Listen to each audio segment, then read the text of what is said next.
of the QBs this draft, who do you think will end up being a bust? Because there's a few names that you didn't mention that a lot of people love: the Drake Maye, the Jaden Daniels, the JJ McCarthy. You know, even some other names. You know, Spencer Rattler a few years ago would have been a first round guy. Like, okay, so if we're gonna talk about why you didn't have those guys, but who was the guy that will be a bust in this year's draft to you? Drake Maye, 100%. Okay, 110%. How I evaluate film, and I like to say I've hit on so many different quarterbacks throughout the years, and I'll tell you the one that I missed out on was Cam Newton. Okay. Cam Newton proved me wrong, and I started tightening my screws every single year. How many people did you know? And I'm going off of Florida. Were you going off just Auburn? Both? Like, were you just going off of? I was just going off of Auburn. I thought it was just too good to be true, and the things that he was doing. Okay. And not having any type of names at Auburn. None of those cats came out of Auburn, but him. Mm-hmm. And I'm like, this is too good to be true, right? What I think about Drake Maye is I haven't seen the consistency that I would like to see from your quarterback. I see that from Jaden Daniels sometimes. I think he's very restricted too. We can get into that. Okay. But I've never been wowed by Drake Maye. When I get wowed every 30 throws, I'm sorry.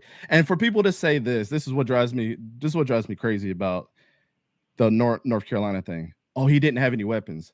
John Copenhaver is going to be a top tight end coming out of next year's draft. Don't care what nobody says. Tez Walker was a super talent. He would have had about 1,500 yards if he was there at the beginning of the season. Yeah. And Josh Downs, right?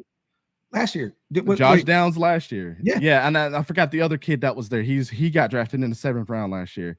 But then there's one weapon that people always say they wouldn't have won 6 or 7 games without Drake Maye. They wouldn't have won without Amarion Hampton as the running back. That's my Heisman favorite going into next year. Let me just show you the stats right here. 1,500 yards, 15 touchdowns on the ground, 1 receiving touchdown. He saved Drake Maye's ass on so many damn plays and made him a first-round pick. I stand on that. I stand on that, brother. So is there any specific team that you could see Drake Maye go to and be actually productive and potentially break loose of that bust label? Is there any specific coaching staff that you think if they get their hands on them, they can turn them into something? The Broncos. Okay, so Sean Payton. I think there's a few guys that I think like in this draft, and that's what I think of Bo Nix. I think if Bo goes to Denver, he's gonna be a dog, bro. I just have that feeling. What I say on that, so a lot of people don't count the pro days and combines and stuff like that as high regard. I'm the same way, but I'm not in the camp of thinking that we have to ignore those things. Like me and you were at the combine. I was there for 3 out of the 4 days, right? Yep. Mm-hmm. So here's my thing. I always say games, your biggest indicator. Off-season games like the Senior Bowl, your other biggest indicator. Then the pro day, then the combine. Okay. Pro days to me and what I seen out of Drake Maye, I was pleasantly surprised. Gotcha. I really was. I saw NFL throws in his pro day, but did I see that on film? Like, what was his restriction? Why was he? But he kind of showed the same thing too. It was like, oh, that was a little wild of a pass. Mm-hmm. But one thing that I like about Drake Maye is I think that his coachability is what Sean Payton is going to want.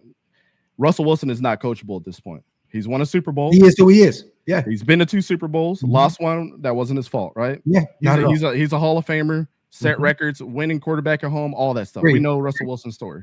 Yeah. But Drake Maye, what I saw in his pro day that I can't ignore, he kept throwing this backside throw, like a backside out route, like a 10-yard out, and he kept missing it. And he eventually got it. Then he tried it again, and he got even better. And then he tried it again, and he got even better. He mastered it. Sean Payton, master manipulator. Yeah. If he gets a hold of him, he might be all right. I think he will fail anywhere else, though. Okay. So like there's a little positive. There's always positive and negative, but he has the biggest bust potential because of that.